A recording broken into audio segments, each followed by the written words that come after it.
Hello sa inyong lahat. Ako si Judy. Maraming tao ang nananampalataya sa Diyos at ginugugol ang kanilang sarili para sa Kanya para lamang makatanggap ng Kanyang biyaya at mga pagpapala. Tama ba ang perspektibang ito sa likod ng kanilang paghahangad? Ngayong araw, gusto kong ibahagi ang karanasan ng isang sister. Matapos tanggapin ang gawain ng makapangyarihang Diyos sa mga huling araw, aktibo niyang ginawa ang kanyang tungkulin at natamasa ang ilang biyaya at mga pagpapala.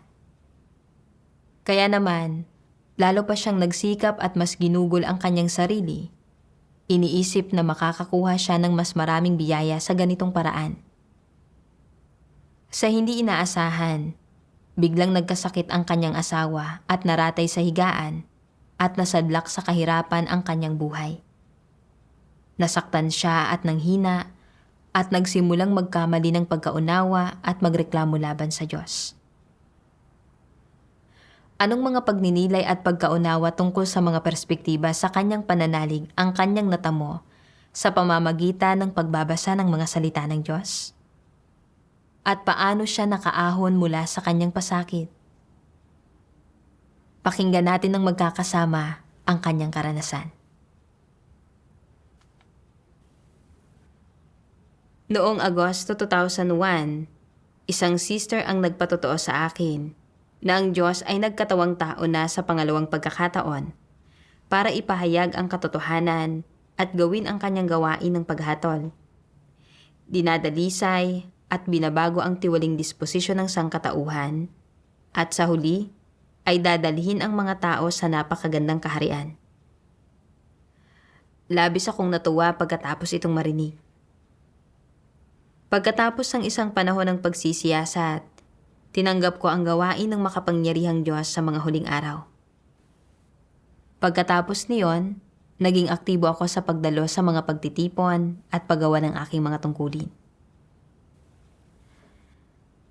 Kalaunan, nahalal ako bilang isang leader ng iglesia. Noong panahong iyon, madalas akong sinusubukang pigilan ng asawa ko sa pananampalataya sa Diyos at paggawa ng aking tungkulin. Pero hindi ako nalimitahan at hindi ko kailanman naantala ang mga tungkulin ko.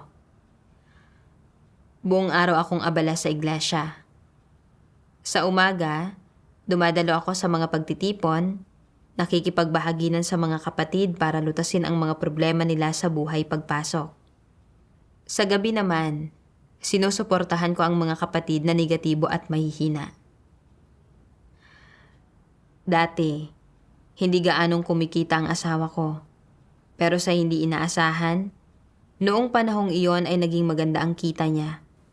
At hindi nagtagal, ay nakaipon kami ng pera. Tuwang-tuwa ako at naisip ko, sa paggawa ko ng tungkulin ngayon, mayroon akong biyaya at pagpapala ng Diyos at makakapasok pa ako sa kaharian sa hinaharap. Dapat kong gawin ng maayos ang tungkulin ko sa hinaharap at tatratuhin ako ng patas ng Diyos. Pagpapalain niya ang buhay ng pamilya ko para lalo pa itong bumuti. Pero habang nagpaplano ako ng ganito, may hindi inaasahang nangyari. Pagkalipas ng ilang panahon, palaging nagrereklamo ang asawa ko ng pananakit ng ibabang bahagi ng likod, kaya pumunta siya sa ospital para magpa-check up. Sinabi ng doktor na may herniated disc siya at bone spur sa kanyang gulugod at na kung lumubha ang kondisyon, maiipit nito ang mga ugat niya at magdudulot ito ng pagkaparalisa. Sinabihan din siya na hindi na magtrabaho at na kailangan niya ng agarang paggamot. Nagulat ako nang marinig ko ito. Naisip ko, malaki ang utang namin sa bagong tayong bahay at hindi pa naikakabit ang mga pinto at bintana. Nasa universidad ang anak naming babae at kailangan din niya ng pera. Sobrang abala ako bilang leader ng iglesia at wala akong oras para kumita ng pera. Tanging ang 14 anyos naming anak na lalaki lang ang nag-aaral ng pagdidekorasyon, pero bata pa siya at isa palang apprentice, kaya napakaliit ng kinikita niya kada buwan. Paano namin matutustusan ang mga gastusin ng pamilya sa hinaharap? Medyo nabahala ako. Pero nang maisip ko kung gaano ako kaabala sa paggawa ng tungkulin ko sa iglesia buong araw, naisip ko na hindi pababayaan ng Diyos ang mga problema sa pamilya ko. At baka gumaling din ang sakit ng asawa ko pagkatapos ng panahon ng pagpapagaling. Nang maisip ko ito, nabawasan ng malaki ang mga alalahanin ko. Mabilis na lumipas ang mahigit 1 taon. Patuloy na naglalagay ng mga plaster na may gamot ang asawa ko para sa gamutan, pero hindi pa rin bumubuti ang kanyang karamdaman at wala ring epektibong pamamaraan sa paggamot ang mga doktor. Sobrang balisa na ako. Hindi ko maiwasang isipin, kailan kaya bubuti ang sakit ng asawa ko? Kung hindi lang ako masyadong abala sa tungkulin ko, pwede sana akong kumita ng pera para masuportahan ang pamilya. Pero abala ako sa gawain ng iglesia buong araw at wala akong oras para kumita ng pera. Bakit hindi pinoprotektahan ng Diyos ang pamilya ko? Bakit hindi bumubuti ang sakit ng asawa ko? Sa lahat ng mga problemang ito sa bahay na nasa harapan ko, paano ko lubusang mailalaan ang puso ko sa aking tungkulin? Habang lalo ko itong iniisip, lalo akong nababalisa. Parang inaapoy sa pagkabalisa ang puso ko. Minsan, hindi ko na talaga matiis at palihim na lang akong umiiyak. Alam kong hindi ako dapat magreklamo sa Diyos, pero hindi ko lang talaga makontrol ang aking mga emosyon at namuhay ako sa gitna ng pasakit at pagdurusa buong araw. Sa partikular, nang makita ko na ang asawa ng sister na katuwang ko ay napakagaling kumita ng pera at namumuhay siya ng komportable at hindi nalilimitahan ng pera, pakiramdam ko ay hindi ito patas. Naisip ko, mas aktibo pa ako sa paggawa ng tungkulin kaysa sa kanya. Kaya bakit ganito ang kalagayan ng pamilya ko? Bakit sila pinagpapala ng Diyos pero ako hindi? Ayaw ba sa akin ng Diyos? Hindi pinagpapala ng Diyos ang pamilya ko kahit nagbabayad ako ng halaga at ginugugol ang sarili ko ng ganito. Kaya bakit ako dapat patuloy na maging napaka-aktibo? Pero naisip ko rin, sinusubok kaya ako ng Diyos? Kung magpapatuloy akong maging aktibo sa aking mga tungkulin, baka pagpalain ng Diyos ang pamilya ko kapag nakita niya ang debosyon ko. Kung gagawin ko ang tungkulin ko ng pabasta-basta, ano ang gagawin ko kung hindi ako pansinin ng Diyos sa hinaharap? Kaya sinabi ko sa sarili ko na hindi ako pwedeng maging pabasta-basta at kailangan kong gawin ng maayos ang tungkulin ko. Kaya naman, nagpatuloy pa rin akong maging abala sa paggawa ng aking tungkulin buong araw. Pero pagkalipas ng ilang panahon, hindi pa rin bumubuti ang kalagayan ng asawa ko at hindi pa rin nalulutas ang mga problema ng pamilya ko. Mas lalo pang nalito at nahirapan ang puso ko at pakiramdam ko ay walang daan palabas. Ang puso ko'y singpait ng apdo. Sa isang pagtitipon, nabanggit ko ang mga problema namin sa bahay. Puno ng bighati ang mukha ko habang nagrereklamo. Parang nasa langit kayong lahat, pero ako, parang sa sobrang pagdurusa, pakiramdam ko ay nasa impyerno ako. Mahigpit akong pinungusan ng sister ko. Sabi niya, "Hindi ba't nagrereklamo ka na hindi matuwid ang Diyos?" Labis kong ikinagulat ang mga salita ng sister ko. Hindi ba't nagrereklamo ako tungkol sa Diyos? Naalala ko ang mga salita ng Diyos. Ang bawat pagrereklamo mo ay nag-iiwan ng mantsa at isa yung kasalanang hindi mabubura. Nang mapagtanto ko ang kabigatan ng problema, mabilis akong yumuko at hindi na nagsalita. Pag-uwi ko, lumuhod ako at humagulhol sa panalangin.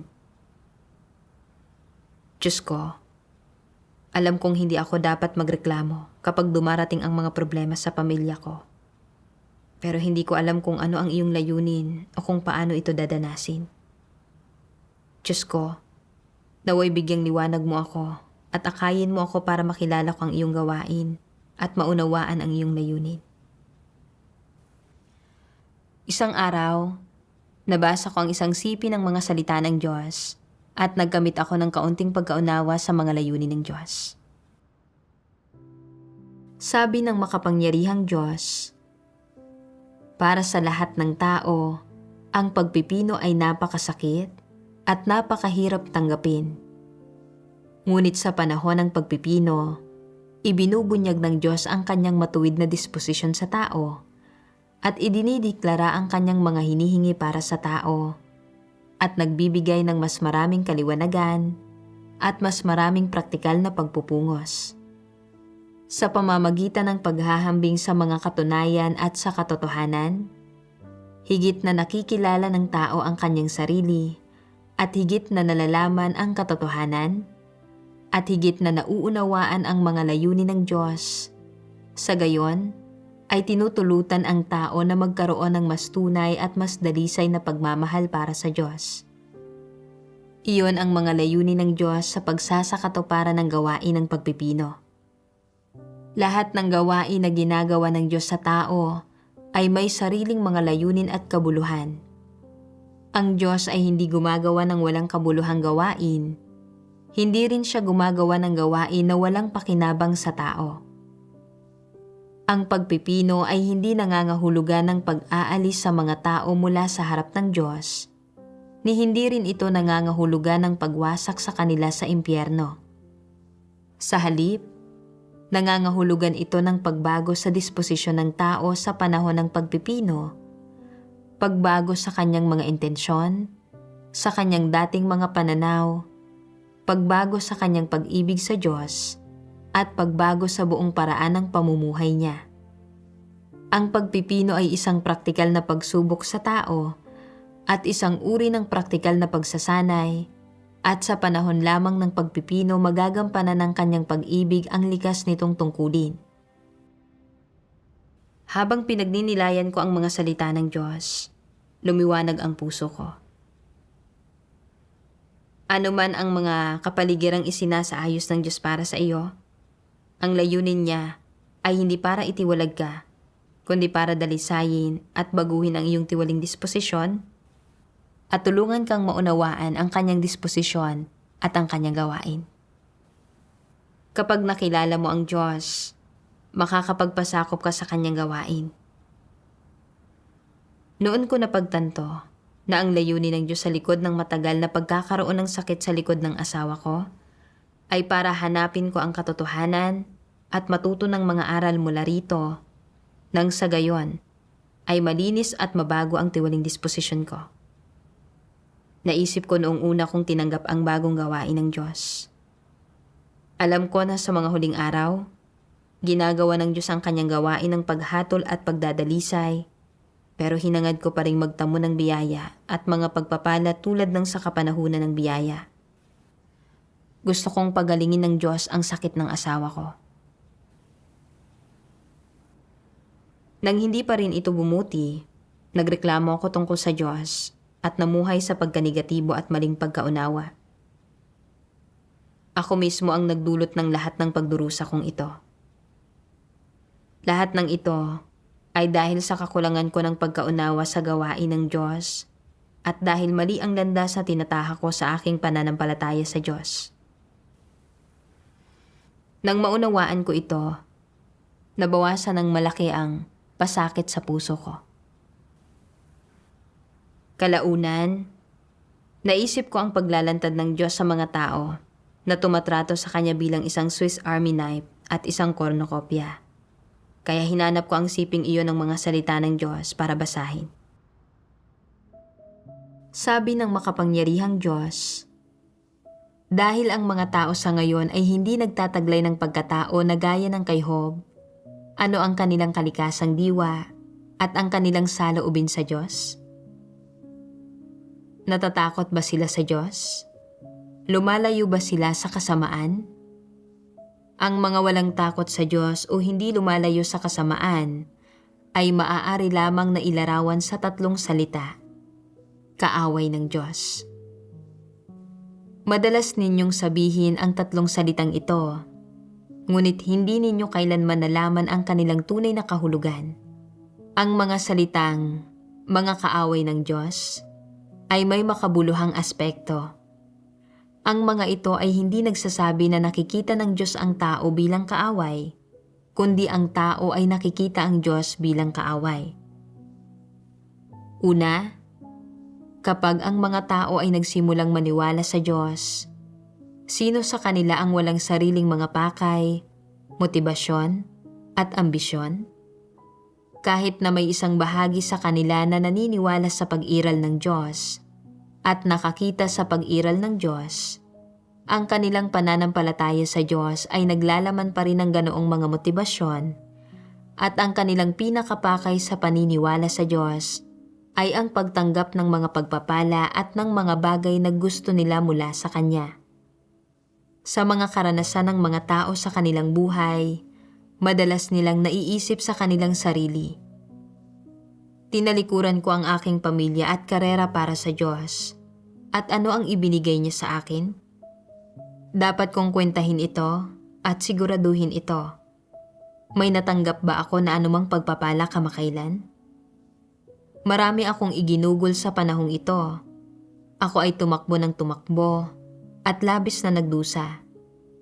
May isinuklibang anumang pangako ang Diyos para sa paggampan ko sa panahong ito? Natandaan ba niya ang aking mabubuting gawa? Ano ang magiging kinalabasan ko? Makakatanggap ba ako ng mga pagpapala? Sa puso, ang bawat tao ay madalas at patuloy na gumagawa ng ganitong mga pagkalkula, nagtataglay ng mga motibasyon, ambisyon, at transaksyonal na pag-iisip habang humihingi sila ng mga bagay mula sa Diyos. Ibig sabihin, sa kanyang puso, ang tao ay patuloy na sinusubukan ang Diyos, patuloy na gumagawa ng mga plano tungkol sa Diyos, at patuloy na ipinagtatanggol ang sarili para sa kanyang sariling kinalabasan sa Diyos, at sinusubukang makakuha ng pahayag mula sa Diyos, at tingnan kung ibibigay ba o hindi ng Diyos ang kanyang nais. Kasabay ng paghahangad sa Diyos, hindi itinuturing ng tao ang Diyos bilang Diyos. Palagi niyang sinusubukang makipagtawaran sa Diyos. Walang hintong humihingi ng mga bagay-bagay mula sa Diyos at pinipilit pa ang Diyos sa bawat hakbang, tinatangkang humingi ng higit pa matapos mapagbigyan ng kaunti. Kasabay ng pagsisikap na makipagtawaran sa Diyos, ang tao ay nakikipagtalo rin sa Diyos, at mayroon pang mga tao na kapag may dumarating na mga pagsubok sa kanila o kaya ay nalagay sila mismo sa ilang sitwasyon, madalas na sila ay nagiging mahina, negatibo, at pabaya sa kanilang trabaho at puno ng mga reklamo tungkol sa Diyos. Magmula nang ang tao ay magsimulang maniwala sa Diyos, itinuturing ng tao ang Diyos na isang kornokopya, isang Swiss Army na lanseta, at itinuturing ang sarili niya na pinakamalaking pinagkakautangan ng Diyos, na para bang ang panghihingi ng mga pagpapala at pangako mula sa Diyos ay ang kanyang likas na karapatan at obligasyon, habang ang pagpoprotekta, pangangalaga, at pagtutusto sa tao ang mga responsibilidad na dapat tuparin ng Diyos. Ganito ang pangunahing pagkaarok sa tatlong salitang pananampalataya sa Diyos ng lahat ng taong nananampalataya sa Diyos, at ito ang kanilang pinakamalalim na pagkaunawa sa konsepto ng pananampalataya sa Diyos. Umaasa ka na ang iyong pananalig sa Diyos ay hindi magsasanhi ng anumang mga paghihirap o kapighatian o ng kahit katiting na pagdurusa. Lagi mong hinahangad ang mga bagay na iyon na walang halaga at hindi mo pinahahalagahan ang buhay. Sa halip, ay inuuna mo ang iyong sariling malabis na kaisipan bago ang katotohanan. Ikaw ay napakawalang halaga. Nabubuhay ka na parang isang baboy. Ano nga ba ang pagkakaiba sa pagitan mo at ng mga baboy at mga aso? Hindi ba't lahat ng hindi naghahangad sa katotohanan at sa halip ay iniibig ang laman ay pawang mga hayop? Hindi ba't ang mga patay na walang mga espiritu ay mga naglalakad na mga bangkay? Gaano na karaming salita ang nasambit sa gitna ninyo? Kaunting gawain lamang ba ang nagawa sa gitna ninyo? Gaano na karami ang naipagkaloob ko sa inyo? Kaya bakit hindi mo ito nakamit? Ano ang iyong mairereklamo? Hindi ba't wala kang natamo dahil sa iyong labis na pag-ibig sa laman? At hindi ba't dahil ito sa ang iyong mga kaisipan ay masyadong maluho? Hindi ba't dahil ito sa ikaw ay napakahangal? Tumagos sa puso ko ang paglalantad ng mga salita ng Diyos. Pagkatapos kong manampalataya sa Diyos, marami akong tinamasang biyaya at mga pagpapala ng Diyos at labis akong nagkaroon ng motibasyon sa paggawa ng tungkulin ko.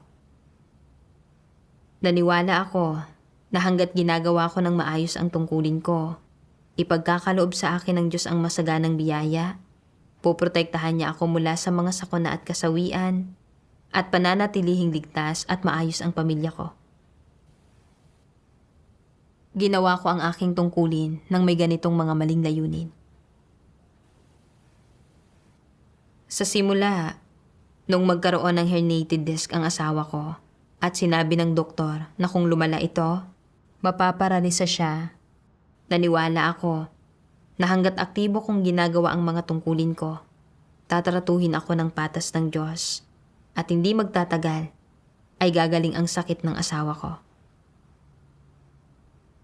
Kaya, hindi nabawasan ang sigasig ko sa paggawa ng aking mga tungkulin.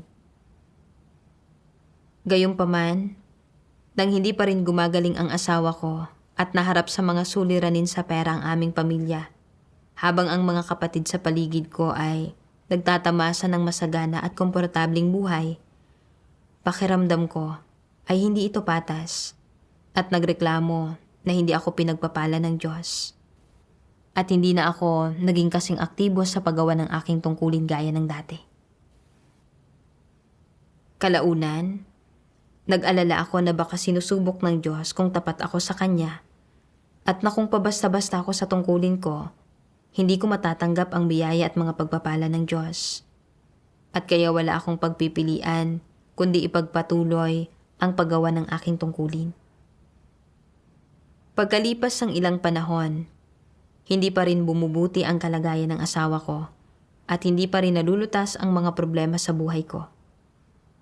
Mas lalo pa akong nagreklamo tungkol sa Diyos sa puso ko at nagbulalas pa nga ako ng sama ng loob sa Diyos sa harap ng mga sister ko. Nagrereklamo tungkol sa kanyang di umano'y kawalan ng katuwiran sa akin. Ang kapangitan ng pagtatangka kong makipagtawaran sa Diyos ay ganap na nalantad at lubos akong nabunyag. Sa mga taon na may sakit ang asawa ko, hindi ako naghanap ng katotohanan. Sa halip, palagi akong namuhay sa pagkanegatibo, nagrereklamo at mali ang pagkaunawa sa Diyos. Kahit na ginagawa ko ang aking tungkulin, sinusubukan ko lang makipagtawaran sa Diyos kapalit ng kanyang mga pagpapala. Tinatrato siya bilang isang cornucopia at isang Swiss Army knife. Dati, akala ko ay medyo aktibo ako sa paggawa ng aking mga tungkulin. Hindi ko kailanman pinabayaan ang mga tungkulin ko kahit na may sakit ang asawa ko at nakamit ko ang ilang resulta sa aking gawain. Dahil dito, binansagan ko ang aking sarili bilang isang taong tapat sa Diyos at tunay na nananampalataya sa Kanya. Talagang wala akong kamalayan sa sarili. Ang mga tapat sa Diyos ay iyong mga gumagawa ng maayos sa kanilang tungkulin ng buong puso at isipan at hindi nagrereklamo kahit kaunti, pagpalain man sila ng Diyos o hindi. Gaya na lang ni Job. Nagbigay man ang Diyos o kumuha, nagawa ni Job na magpasakop sa Diyos at palaging purihin ang kanyang pangalan. Paano man siya tratuhin ng Diyos, Walang sariling mga kahilingan si Job. Ito ang tunay na kahulugan ng pagiging isang taong tapat sa Diyos. Nanampalataya ako sa Diyos at ginawa ko ang aking tungkulin para makakuha ng mga pakinabang mula sa Diyos. Wala akong katapatan o anumang sinseridad. Isa lang akong oportunista. Huwad ang aking pananampalataya sa Diyos at pagsunod sa Kanya, at tanging ang aking paghingi ng biyaya at mga pagpapala ang tunay. Pinahalagahan ko ang mga material na bagay na ito ng higit sa lahat, at palagi akong humingi ng biyaya at mga pagpapala mula sa Diyos. Hindi talaga ako isang taong tunay na nananampalataya sa Diyos, at talagang nagdulot ng Kanyang pagkasuklam at pagkamuhi. Kung hindi ako inilantad ng Diyos sa ganitong paraan, hindi ko kailanman makikita ng malinaw ang aking tunay na pagkatao. Pagkatapos, pinagnilayan ko ang sarili ko. Bakit kapag may magagandang bagay na nangyayari, kaya kong purihin ang Diyos? Pero nang magkasakit ang asawa ko at nagkaproblema kami sa pera, nagreklamo ako tungkol sa Diyos. Nabasa ko ang mga salitang ito ng Diyos. Sa loob ng maraming taon, ang mga kaisipang sinasandigan ng mga tao para sa pananatili ng kanilang buhay ay unti-unting sumisira sa kanilang puso hanggang sa punto na sila ay maging tuso, duwag, at kasuklam-suklam. Hindi lamang sila hindi nagtataglay ng pagtitiyaga o determinasyon, ngunit naging sakim, mayabang, at matigas din ang ulo nila. Walang-wala sila ng anumang determinasyon na lampasan ang kanilang sarili, at higit pa riyan, wala sila ni katiting na lakas ng loob na iwaksi ang mga paglilimita ng madidilim na impluensyang ito. Ang buhay at mga kaisipan ng mga tao ay napakabulok na ang kanilang mga perspektiba tungkol sa pananampalataya sa Diyos ay napakapangit pa rin at lubos na nakakalabag pakinggan. Ang lahat ng tao ay duwag, walang kapangyarihan, kasuklam-suklam, at marupok. Hindi sila nasusuklam sa mga puwersa ng kadiliman at wala silang nadaramang pagmamahal para sa liwanag at katotohanan. Sa halip, ginagawa nila ang kanilang makakaya upang mapatalsik ang mga ito. Mas lalong ignorante sa kung ano ang Diyos o sa kung ano ang kahulugan ng pananampalataya sa Diyos, iyong isinilang sa pinakamalubhang na tiwali sa lahat ng lupain. Mas tiwali ang mga tao, mas kakaunti ang kanilang kaalaman sa pag-iral ng Diyos, at mas mahina ang kanilang katwiran at kabatiran. Ang ugat na dahilan ng pagsalungat at pagiging mapaghimagsik ng tao laban sa Diyos ay ang kanyang katiwalian sa pamamagitan ni Satanas. Dahil sa katiwalian ni Satanas, naging manhid ang konsensya ng tao, siya ay tiwali sa moral, bulok ang kanyang mga saloobin, at paurong ang kanyang pangkaisipang pananaw. Bago siya ginawang tiwali ni Satanas, dating nagpapasakop sa Diyos ang tao at nagpapasakop sa kanyang mga salita pagkatapos marinig ang mga ito. Siya ay dating may maayos na katwiran at konsensya at may normal na pagkatao.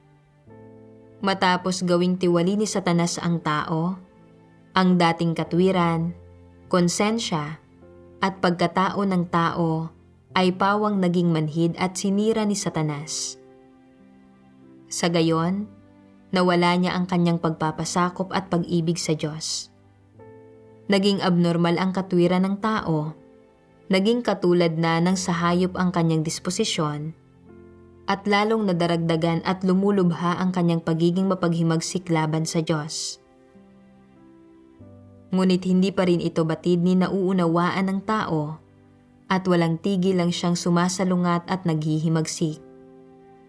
Ang mga pagbubunyag ng disposisyon ng tao ay ang mga pagpapahayag ng kanyang katwiran, kabatiran, at konsensya. Dahil wala sa ayos ang kanyang katwiran at kabatiran, at sukdulan ng naging manhid ang kanyang konsensya, mapaghimagsik laban sa Diyos ang kanyang disposisyon. Habang pinagninilayan ko ang mga salita ng Diyos, naunawaan ko na si Satanas ang nagtiwali at sumira sa isipan ng mga tao. Ang mundong ito ay puno ng iba't ibang satanikong panuntunan ng pananatiling buhay, gaya ng ang bawat tao para sa kanyang sarili at bahala na ang iba, pakinabang ang nauuna, at makakuha ng benepisyo ng walang pagdurusa o pagkalugi.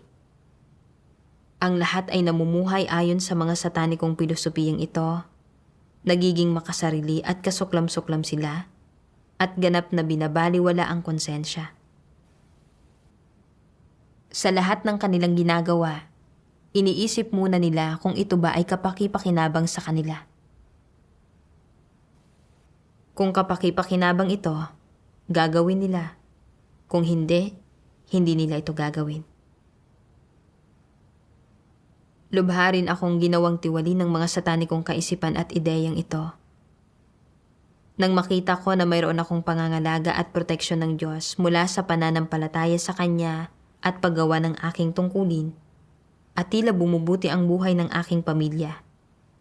Naniwala ako na ang mga ito ay mga pagpapala mula sa Diyos na natamo ko dahil naging deboto ako sa paggawa ng aking tungkulin, at hanggat patuloy akong aktibong gumagawa ng aking tungkulin sa ganitong paraan, matatanggap ko rin ang kaligtasan at makakapasok sa kaharian sa hinaharap.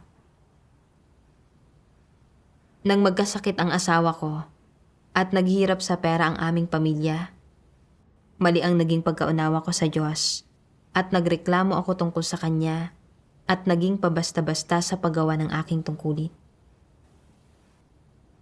Nabunyag ng mga pangyayari na wala akong anumang sinseridad sa paggawa ng tungkulin ko. Ang lahat ng ginagawa ko ay pagtatangkang linlangin ang Diyos at gumawa ng mga plano laban sa Kanya.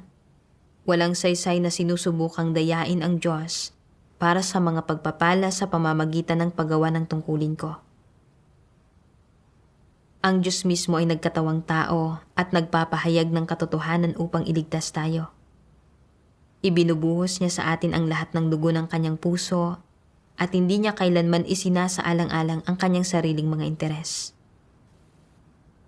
Ang diwa ng Diyos ay tapat. Ito ay hindi makasarili at ito ay maganda at mabuti.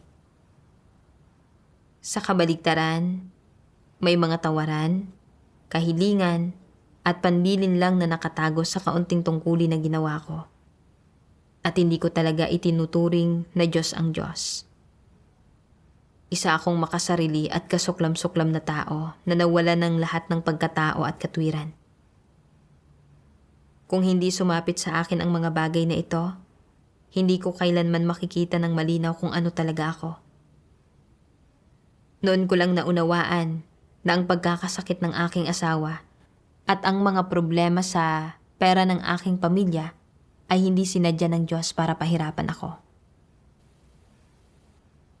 Sa halip, ang layunin ay upang malinaw kong makita ang aking sariling makasarili at kasuklam-suklam na pangit na mukha, pukawin ang aking puso, at ipakita sa akin kung paano umasal.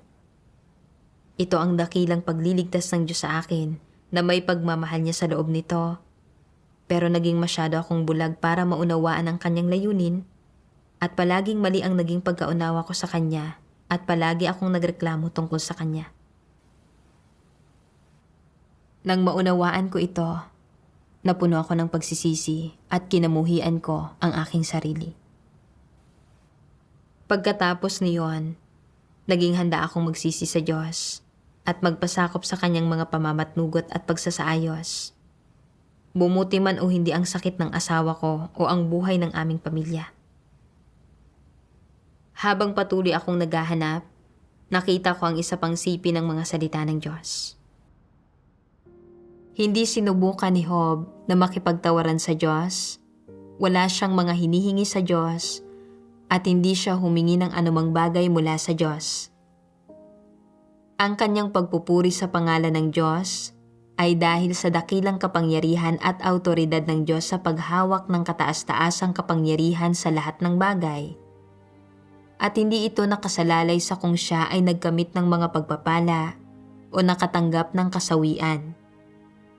Naniwala siya na kung tumatanggap man ang mga tao ng mga pagpapala ng Diyos o kasawian, ang dakilang kapangyarihan at autoridad ng Diyos ay hindi magbabago, at dahil dito, anuman ang kalagayan ng isang tao, ang pangalan ng Diyos ay dapat na purihin. Dahil sa kataas-taasang kapangyarihan ng Diyos, pinagpala ang tao, at kapag dumating ang kasawian sa tao, ito ay dahil din sa kataas-taasang kapangyarihan ng Diyos.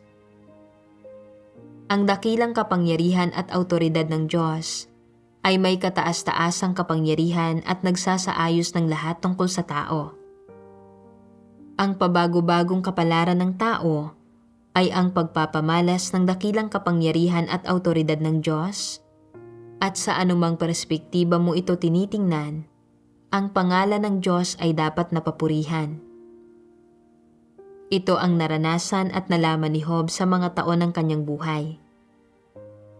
Ang lahat ng mga inisip at ikinilos ni Job ay umabot sa mga tenga ng Diyos at dumating sa harap ng Diyos at itinuring na mahalaga ng Diyos. Itinangi ng Diyos ang kaalamang ito ni Job at pinahalagahan niya si Job sa pagkakaroon ng ganitong puso. Ang pusong ito ay palaging naghihintay sa utos ng Diyos at sa lahat ng lugar, at kahit ano pa ang oras o lugar, tinanggap nito ang anumang dumating sa kanya. Walang hiningi si Job sa Diyos. Ang hiningi niya sa sarili niya ay ang maghintay, tumanggap, humarap at magpasakop sa lahat ng pagsasaayos na nanggaling sa Diyos. Naniwala si Job na ito ang kanyang tungkulin at ito mismo ang nais ng Diyos. Nang mawala kay Job ang lahat ng kanyang tupa at baka at ang lahat ng kanyang kayamanan, bagamat naghirap ang kanyang damdamin, makatwiran siya. Hindi siya agad gumawa ng konklusyon noong hindi niya naunawaan ang layunin ng Diyos at hindi siya kailanman nagsabi ng kahit isang salita ng reklamo o paghihimagsik laban sa Diyos. Alam niya na ang Diyos ang nag-iisa at tanging tunay na Diyos na lumikha ng lahat ng bagay at may kataas-taasang kapangyarihan sa lahat ng bagay, at nagbibigay man ang Diyos o kumukuha, ang kanyang pangalan ay dapat laging purihin at dakilain. Nagawa ni Job na tumanggap mula sa Diyos at magpasakop sa lahat ng kapaligirang inihanda ng Diyos. Sa kabaligtaran, nang tingnan ko ang aking sarili, nakita ko na kapag pinagkakalooban ako ng Diyos ng mga biyaya at pagpapala, tuwang-tuwa akong pinupuri ang kanyang pangalan. Pero nang magkasakit ang asawa ko at dumanas ng mga suliranin sa pera ang aming pamilya, hindi ako nagdasal para hanapin at arukin ang kanyang layunin. Sa halip, ginusto kong gamitin ang paggawa ng aking tungkulin para subukang kunin ang tiwala ng Diyos sa mapanlinlang na paraan at para tulungan niya akong lutasin ang mga problema ng aking pamilya. Kapag hindi naaayon sa kagustuhan ko ang ginawa ng Diyos, nagrereklamo ako na hindi siya matuwid sa akin. Hindi ako nagpakita ng tunay na pagpapasakop sa Diyos kahit kaunti. Napakalaki talaga ng pagkakaiba namin ni Job. Napakababa ng aking pagkatao. Kalaunan, nagbasa pa ako ng mas maraming salita ng Diyos at naunawaan ko kung paano nauugnay ang pananampalataya sa Diyos at paggawa ng aking tungkulin sa pagtanggap ng mga pagpapala o pagdanas ng kasawian. Walang kaugnayan sa pagitan ng tungkulin ng tao at kung siya ay nakatatanggap ng mga pagpapala o nagdurusa ng kasawian. Ang tungkulin ay kung ano ang nararapat tuparin ng tao. Ito ang bukasyong mula sa langit at dapat niya itong gampanan ng hindi naghahanap ng gantimpala at nang walang mga kondisyon o dahilan. Ito lang ang matatawag na paggampan sa tungkulin ng isang tao. Ang pagtanggap ng mga pagpapala ay tumutukoy sa mga pagpapalang natatamasa ng isang tao kapag siya ay ginawang perpekto matapos makaranas ng paghatol. Ang pagdurusa sa kasawian ay tumutukoy sa kaparusahang natatanggap ng isang tao kapag ang kanyang disposisyon ay hindi nagbago matapos siyang sumailalim sa pagkastigo at paghatol. Ibig sabihin, kapag hindi siya ginagawang perpekto. Ngunit nakatatanggap man sila ng mga pagpapala o nagdurusa sa kasawian, dapat tuparin ng mga nilikha ang kanilang tungkulin, gawin ang dapat nilang gawin, at gawin ang kaya nilang gawin. Ito ang pinakamaliit na bagay na dapat gawin ng isang taong naghahangad sa Diyos. Hindi mo dapat gampanan ang iyong tungkulin alang-alang sa pagtanggap ng mga pagpapala at hindi ka dapat tumangging gumampan ng tungkulin mo dahil sa takot na magdusa ng kasawian. Sasabihin ko sa inyo ang isang bagay na ito. Ang paggampan ng tao sa kanyang tungkulin ang dapat niyang gawin, at kung hindi niya ginagampanan ang kanyang tungkulin, ito ang kanyang paghihimagsik. Mula sa mga salita ng Diyos, naunawaan ko na ang buhay ng tao ay kaloob ng Diyos, at lahat ng tinatamasa ng tao ay ibinibigay ng Diyos. Dapat gawin ng mga tao ang kanilang mga tungkulin ng walang kondisyon. Ito ay ganap na likas at may katwiran. Hindi dapat magbigay ng mga kondisyon o kahilingan ang mga tao. Lalong hindi sila dapat gumawa ng kanilang mga tungkulin para lamang makatanggap ng mga pagpapala at biyaya. Iyon ang pinaka hindi makatwirang bagay na magagawa nila.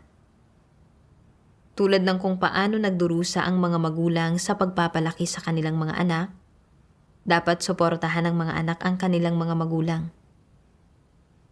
Kung sinusuportahan lang ng mga tao ang kanilang mga magulang kapag nakikita nila na may matatanggap silang mana, at itinataboy ang kanilang mga magulang kapag walang anumang ari-arian ang mga ito, ang mga taong ito ay mga mapaghimagsik na anak. Sila ay mga hayop. Wala silang pagkatao.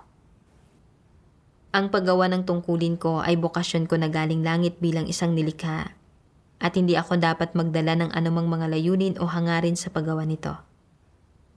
Pagpalain man ako ng Diyos o hindi, dapat kong tuparin ng maayos ang aking tungkulin ng walang kondisyon. Bukod pa rito, sinubukan akong pigilan ng asawa ko sa pananampalataya sa Diyos.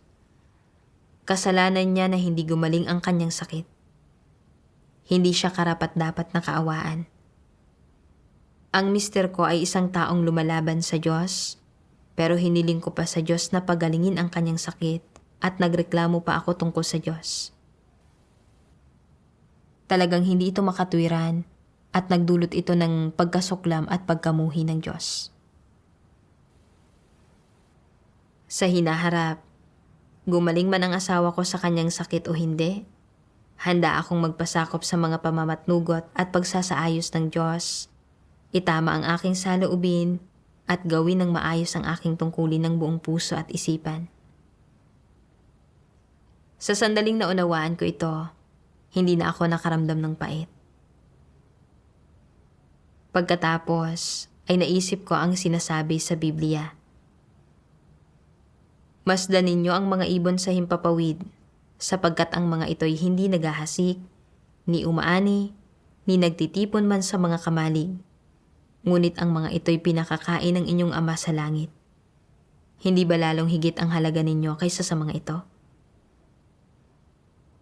Sinabi ng Diyos na ang mga ibon sa himpapawid ay hindi naghahasik o nag-aani, ngunit pinapakain pa rin niya ang mga ito. Paano pa kaya ang mga tao? Ayaw ng Diyos na maghanda o magplano ako para sa mga mangyayari sa hinaharap, kundi nais niyang hayaan ko na lang ang mga bagay na mangyari ng natural. Dapat akong maging kontento sa pagkakaroon lang ng sapat na pagkain at damit. Bagamat may mga problema sa pera ang aming pamilya, nakakaraos pa rin kami at handa akong magpasakop sa kataas-taasang kapangyarihan at mga pagsasaayos ng Diyos. Hindi na nagdurusa sa pagkabagabag at pagkabalisa para sa kinabukasan. Kalaunan, ang tiyuhin ng kaibigan ng asawa ko ay dumating sa aming lugar para magbakasyon.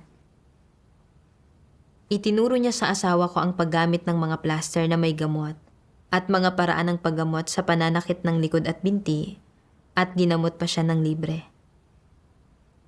Pagkaraan ng ilang panahon, bumuti ng malaki ang kalagayan ng asawa ko at nagbukas din siya ng isang klinika sa palengke para gamutin ang pananakit ng likod at binti. Kumikita ng kaunting pera para madagdagan ang kita ng pamilya. Matapos maranasan ang mga bagay na ito, hindi na ako gaanong hinahadlangan ng asawa ko sa pananampalataya sa Diyos. Pagkatapos, ilang beses na bumalik ang sakit ng asawa ko, pero hindi na ako nagreklamo tungkol sa Diyos dahil sa sakit ng aking asawa. Alam kong ano man ang ipinapamatnugot ng Diyos ay mabuti at dapat akong magpasakop sa Diyos at gawin ng maayos ang aking tungkulin. Ang magawa kong magbago sa ganitong paraan ay bunga ng pamumuno ng mga salita ng Diyos. Salamat sa Diyos. Iyon lang para sa pagbabahagi ngayong araw. Magkita-kita tayo sa susunod.